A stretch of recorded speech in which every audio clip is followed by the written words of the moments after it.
right, welcome back, college football fans, to the only channel where we examine, discuss, celebrate, and honor all things college football across the entire college football landscape, right here on the Touchdown Black and Gold vlog. I am your usual host, Blair Parks, aka college football and Hawkeye fan number one, and it is great to be here with you. Oh, thank you very much. You're way too kind. You're a lovely, lovely crowd.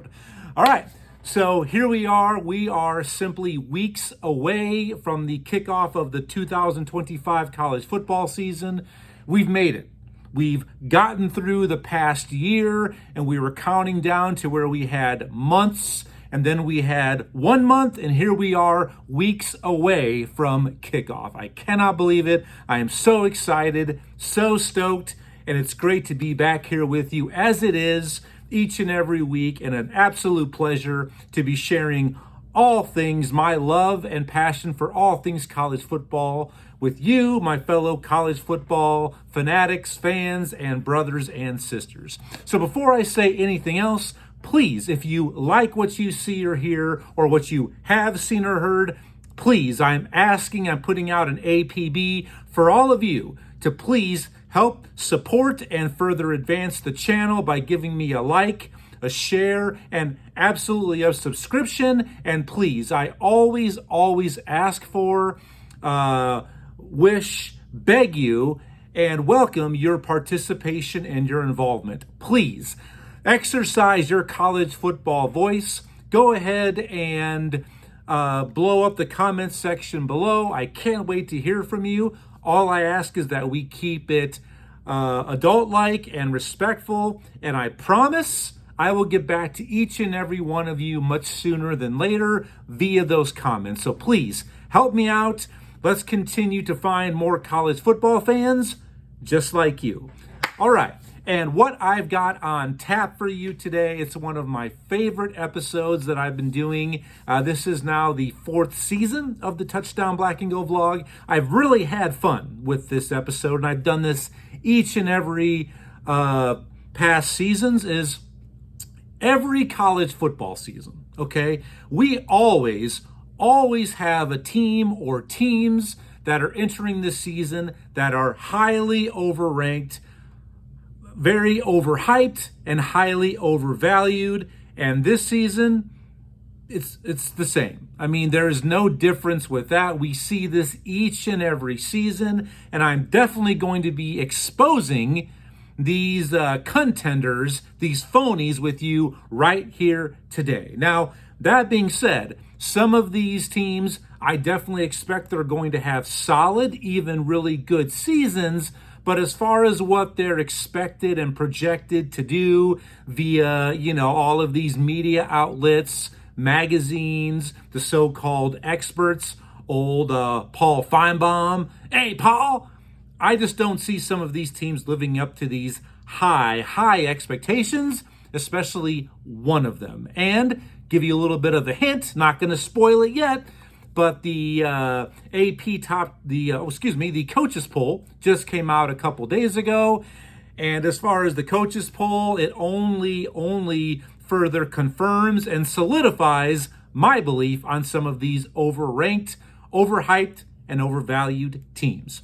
All right, so let's go ahead and get on to it. I cannot wait. And please get involved. I can't wait to hear from you, College Football Nation. Blow it up below, comment, like, share, rate, and please subscribe. I would really appreciate it as I continue to try to build the popularity and the base of the Touchdown Black and Gold vlog. All right, so before I go ahead and share with you who I believe is the most overranked team, period, out there, I do want to go ahead and just share with you some teams that were in that coaches poll that I think will also be in the AP top 25 poll, which I believe comes out this coming Monday, the 11th. But we're going to have several teams who are going to start the season ranked in that AP poll, but they will end the regular season not ranked in that AP poll. And, some people, this debate goes on, all right? And I'm actually in favor of those who say, you know what? What's really the point of having preseason polls? I mean, there's nothing wrong with us forecasting and projecting who we think may or may not be good, what this program may or may not do based on who they return, based on their schedule, who they play, when they play them, at home, on the road. But, I'm one of those who believes we don't really need these anymore. If it was up to me, I'd say, let's wait until week 5. So at that point, every team has played 4 games. Every team has at least played 1 conference game to that point. Now, you may not have played your main non-conference opponent yet. Most have, but some of those, like in the SEC, who played their arch rival at the end of the year, I get it. Like Georgia Tech, for example, South Carolina, Clemson, Kentucky, Louisville. But if you wait until week 5, you're going to have a pretty good sample size of who we think is legit, good, or needs a little bit of help. All right?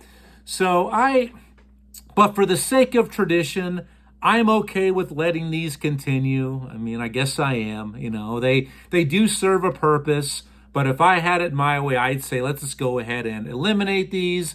But right now, in a crazy time for our sport, a lot of traditions are being taken away like a thief in the night. So I guess I'm okay with this for now, to continue preseason polls being fabricated and being posted and assembled. All right?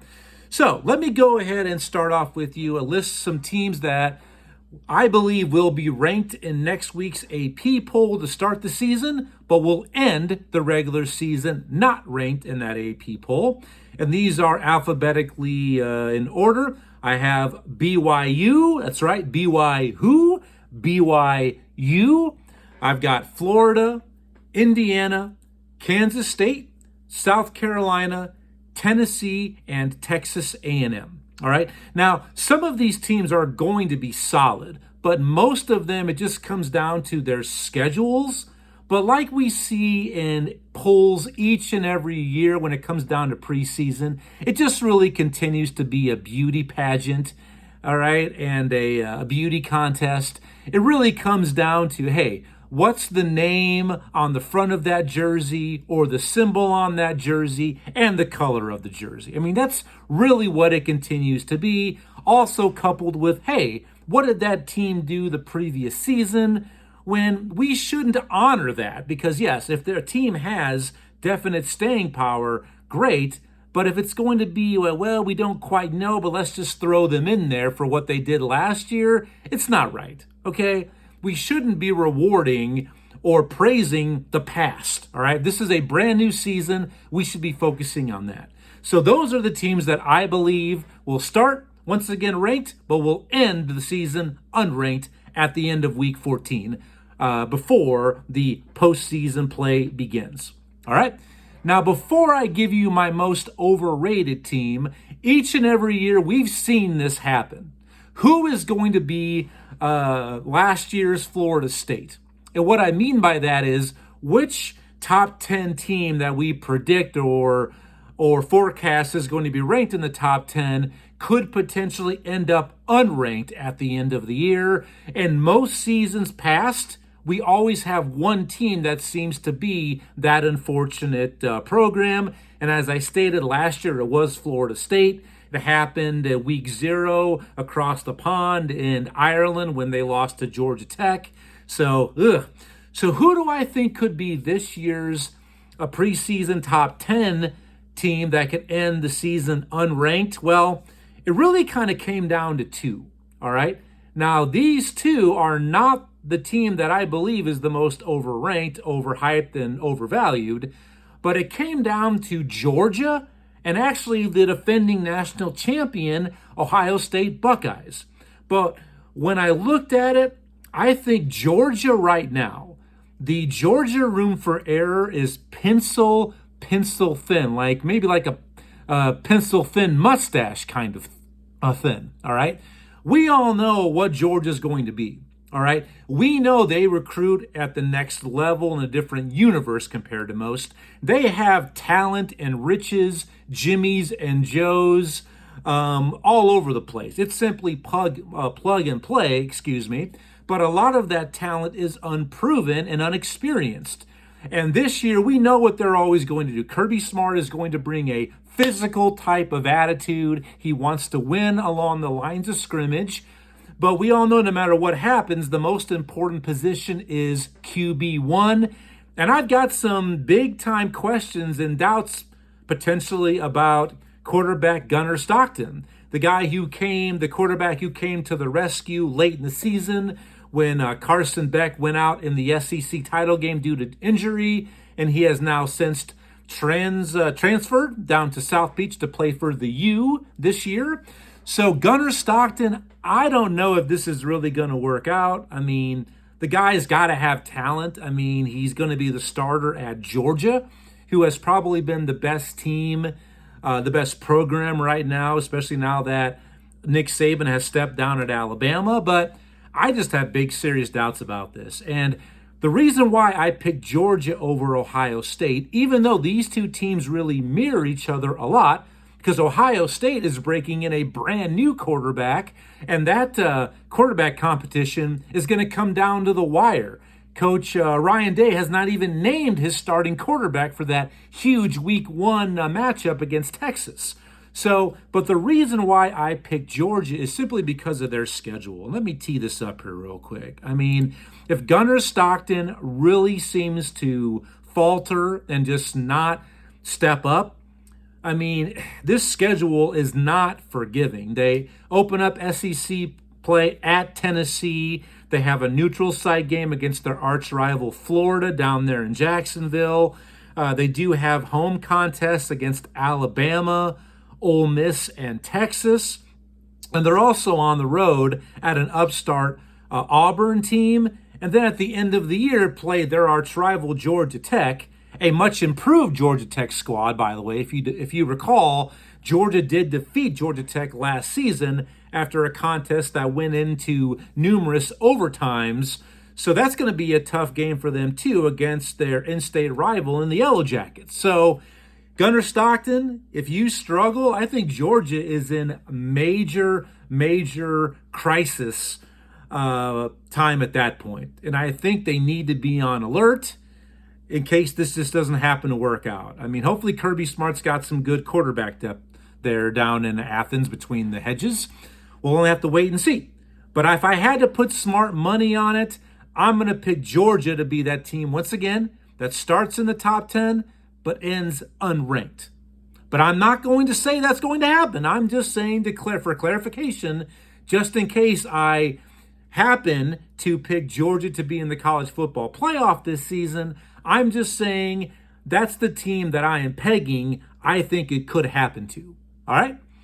So let's go ahead and move on now. If you have any questions about that, any comments, concerns about the teams I just mentioned who I think will start the season ranked but end unranked, and Georgia being potentially the top 10 team that could really falter, go ahead and blow up the comments. Let me know if you agree or disagree and why or why not, or if there's another team or teams in your perspective or opinion that I should have added to these lists. Go ahead and let me know. All right? All right, so here we go. What you all have been waiting for. Who do I believe is this year's most overrated, overhyped, and overvalued team? Well, let me start off by asking you, my college football brothers and sisters, all of my family members here at the Touchdown Black and Go vlog, not one, but two questions. Is Texas back? And is Texas the best team in the nation? Well, let me answer those questions. The first question, is Texas back? Well, kinda, sorta. The second question, is Texas the team to beat? Are they numero uno, number one, without any hesitation? The answer is absolutely not. Texas, everyone, to me, is this year's most overvalued, overranked, and overhyped team coming into the season. All right? Now, let me further break this down here. All right. Now, that first question, you might be a little bit confused. Like maybe you're scratching your head and say, Blair, you kind of lost me there. Okay. But just stick with me. I asked you, is Texas back? And I did say yes, but kind of, sort of. This is what I mean by that. I do believe that Texas will be a college football playoff participant. They will be one of the 12, okay? But that really, to me, comes down to who they are. They're Texas, all right? Everything is bigger, right? They have every bell and whistle, all of the financial backing and support they need. And just like Ohio State and Georgia that I mentioned a little bit ago, they're able to recruit at a different level, a different plateau compared to most, all right?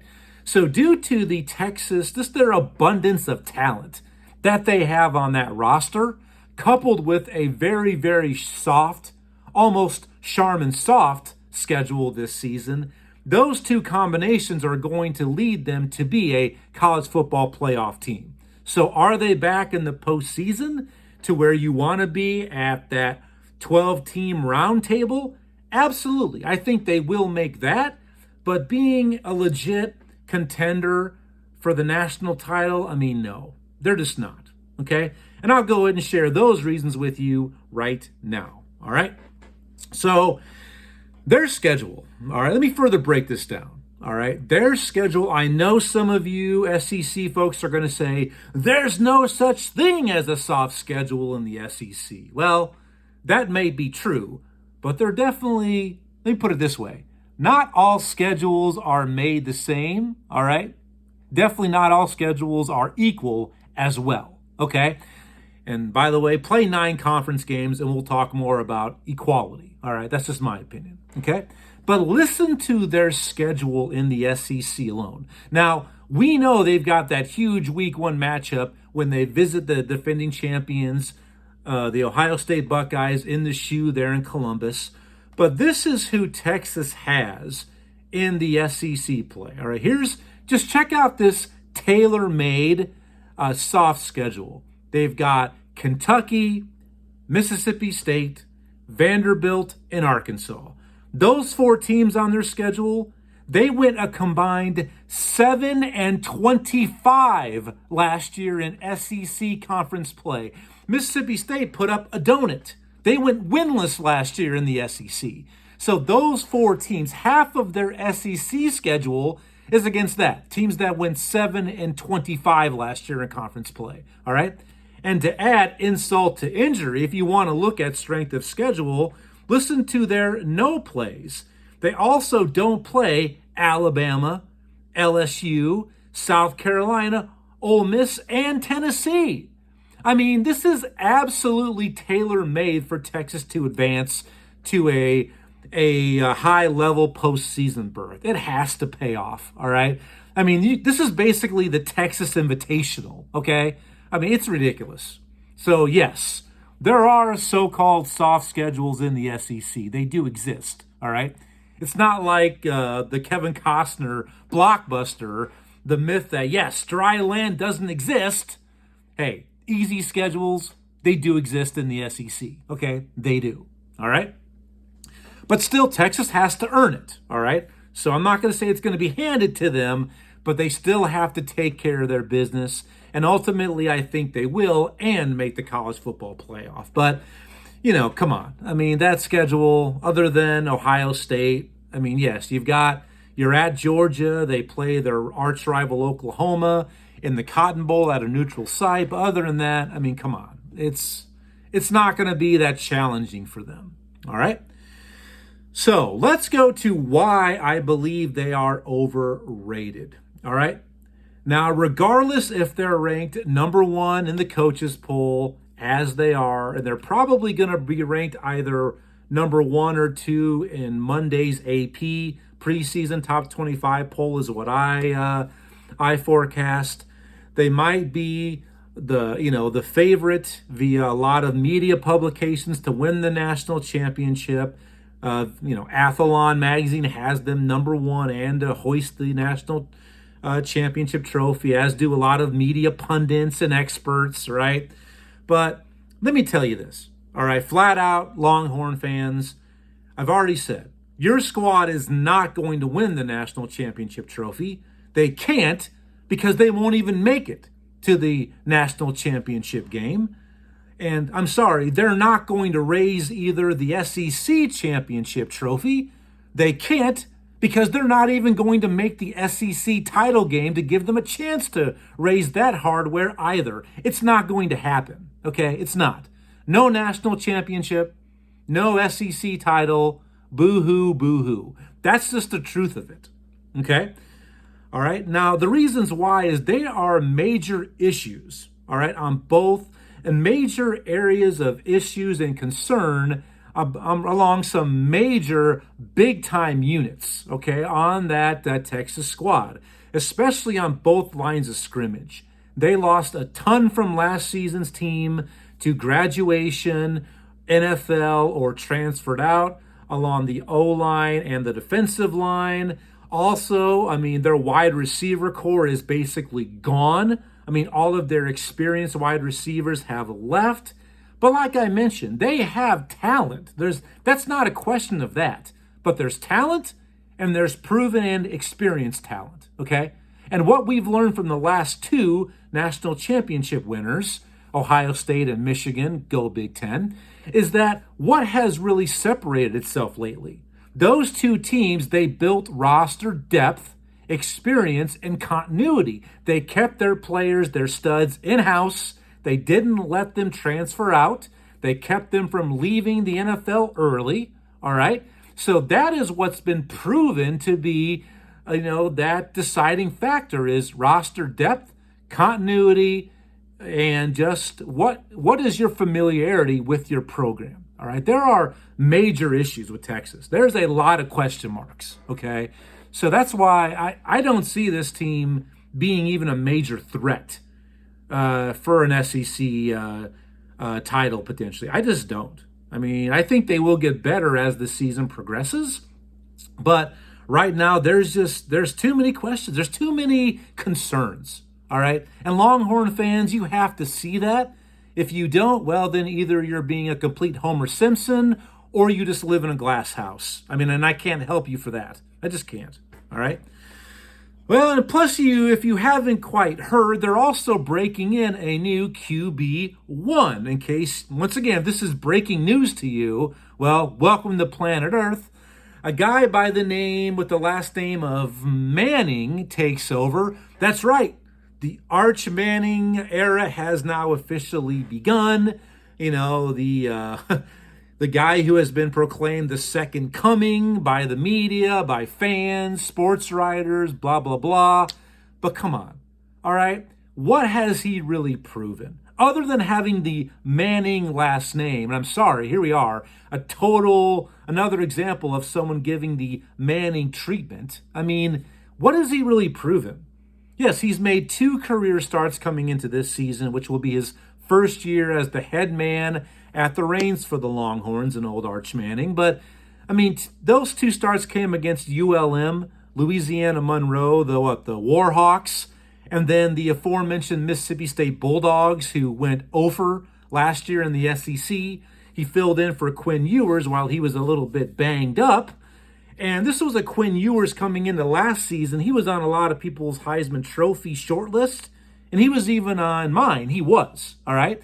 But once he came back, Arch still could not beat him out. And this is a guy in Quinn Ewers who couldn't throw the ball 40 yards down the field or more, and a guy who had such poor arm strength, if it's first down and goal to go, they weren't letting him throw or weren't even going to call the quick slant. So, I mean, we have to just hit the brakes here and ask ourselves, if he couldn't beat out Quinn Ewers last year, is he already going to be the man? I mean, somebody like Paul Feinbaum said, I think it was yesterday or the day before, he will end up transcending college football. I mean, come on. No, and Arch Manning is hands down the Heisman Trophy, the projected and forecasted majority to win the Heisman Trophy this season in NYC. But come on. I mean, it's going to be trial by fire. We're going to find out week 1 just how good he is against Ohio State on the road, not in a neutral site, mind you, against a fired up team. And it's going to be, I think, a little bit more of an equal game because I said Ohio State is breaking in a lot of new players on offense as well. But I'm telling you right now, I know Texas, I think, is favored to win at Ohio State, but they're not going to leave Columbus with a W. They're just not, okay?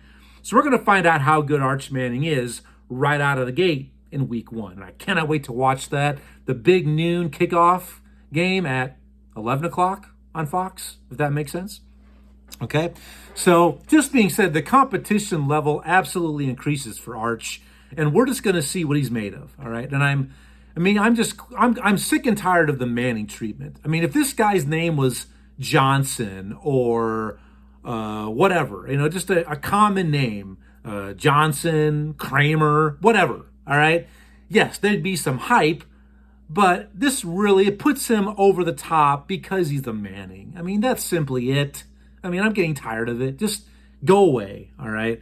We'll have a discussion some other time about my disgust for the Mannings, all right? So we'll that's an episode and a subject for another time. So we can go ahead and move on, all right?